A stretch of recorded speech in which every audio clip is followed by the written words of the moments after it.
এসো এসো এদিকে এসো, দুর্গাপুজো চলে এসছে, প্যান্ডেল হপিং করতে হবে। আর এই দিকে দেখো সবার প্রথমে রাধাকৃষ্ণগুলো, কি কিউট কিউট রাধাকৃষ্ণ। এই প্যান্ডেলটার সব থেকে বেস্ট থিঙ্ক আমার এটাই লেগেছে যে রাধাকৃষ্ণগুলো অসাধারণ সুন্দর লাগছিল। তো স্বাগতম স্বাগতম, আপনাকে ভিতরে আসুন। তো হাই, হ্যালো এভরিওয়ান, আমার নাম দেবিকা সমদ্দার, দেবিকা সমদ্দার দেবনাথ। আর এটা আমার চ্যানেল, তো এটা আমার ফার্স্ট ব্লগ। তো দেখে নিও ফার্স্ট ব্লগ কেমন লাগছে কি না। একটু দেখলে আই থিঙ্ক কিছু প্রবলেম হবে না নাকি। হ্যাঁ, আমি একটু ভুলভাল বকি, তো ডোন্ট মাইন্ড, ওকে। তো পঞ্চমী থেকে শুরু হলো ব্লগ করা, তো জানি না কতটা কি কন্টিনিউ করতে পারবো, তো তোমরা থেকো সাথে, ওকে। তো come back to the point. তো আজ পঞ্চমীর রাত, আর আজই বেরিয়ে গেছি আমি আর আমার হাজব্যান্ড ঠাকুর দেখতে।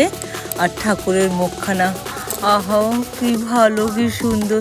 আর হ্যাঁ, আমি ঠাকুরের কাছে কি চেয়েছি সেটা যদি কোনোদিনও পূরণ করতে পারি তাহলে অবশ্যই বলবো। আর আমার তো মনে হচ্ছিল রাধাকৃষ্ণগুলোকে দেখতেই থাকি, কি সুন্দর। হ্যালো হ্যালো হ্যালো, আর ইনি হলেন আমার হাজব্যান্ড। হাই বলো সবাই।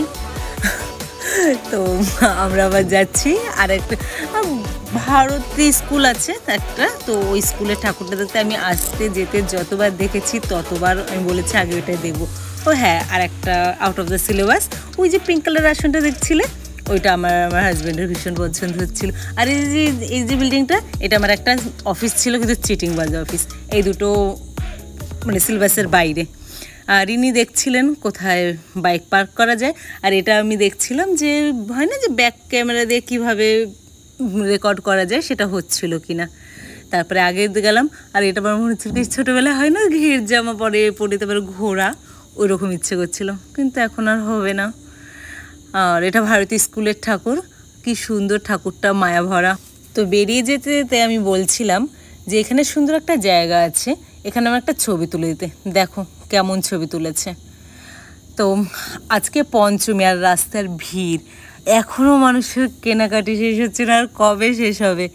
ভীষণ, এটা গাড়ি থেকে নামিনি, ভাবছিলাম ভিতর থেকে দেখা যায় কিনা। উকি মারো আমার মতো, আমিও উকি মেরে কিছুই দেখতে পাইনি। আর আমাদের রেকর্ড, আমরা যখনই যাব গেট পড়বেই।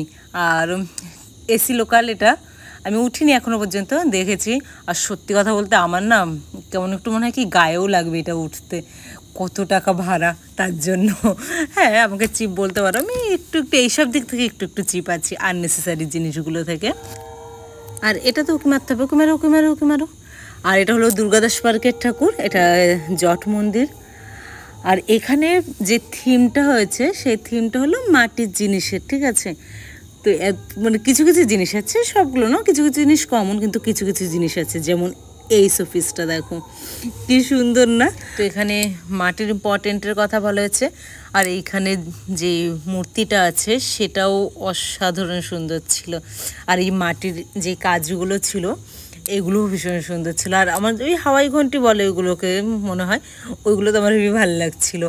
আর কি সুন্দর টং টং টং টং করে আওয়াজ হয়, আমি একটু আওয়াজ করে দেখেছি। হ্যাঁ, এখানে যদিও বলছিল যে হাত না দিতে, আর ওখানে আমি বলছিলাম একটু ছবি তুলে দিতে, তাই দু একটা ছবি তুলেছিলাম। এখানেও তাই দু একটা ছবি তুলেছিলাম, এখানে বেশ সুন্দর আসছিল এই ছবিগুলো, তার জন্য। তো আজকের মতন ঠাকুর দেখা হয়ে গেছে। আবার একদিনই যদি সব দেখি তাহলে আর বাকি দিনগুলো কী করবো, তাই জন্য আজকে বললাম ওকে চলে এইটুকুই থাকুক, আবার পরের দিন দেখা হবে। আর এটা এখন ঢুকিনি, বাট ইচ্ছা আছে পরে অন্য কোনো সময় যাওয়ার। ওকে, তো চলো আজকের মতো tata, bye bye, good night. সবাই খুব ভালো থাকো আর সুন্দর সুন্দর স্বপ্ন দেখো।